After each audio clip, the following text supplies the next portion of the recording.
भाषा विज्ञानी भाषाविद कमलेश जी, आपका तो इस क्षेत्र में एक लंबा अनुभव रहा है।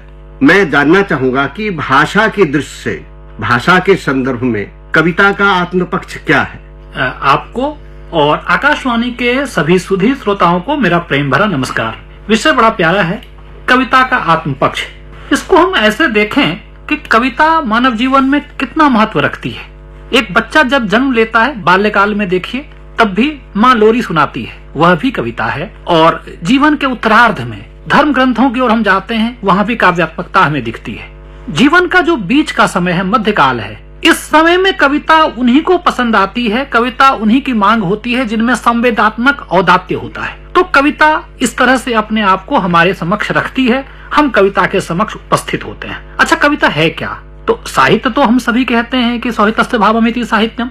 कविता जो है युग धर्म को अनुभूति के स्तर पर उतारने की एक युति है, और इस पर सभी एक मत है कि आज विश्व में सबसे अधिक रची जाने वाली जो विधा है वह कविता है।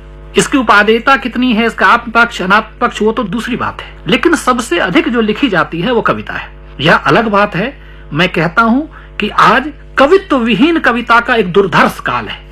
खूब कविताएं लिखी जा रही हैं, क्योंकि इस कविता का जो उत्पादन है यह मांग से कहीं अधिक है, और इसमें लोग शायद यह नहीं समझ पाते कि कविता में क्या महत्व ज्यादा है। देखिए, जो शब्द हैं और भाव पक्ष और शिल्प पक्ष, इसमें एक संघर्ष होना चाहिए।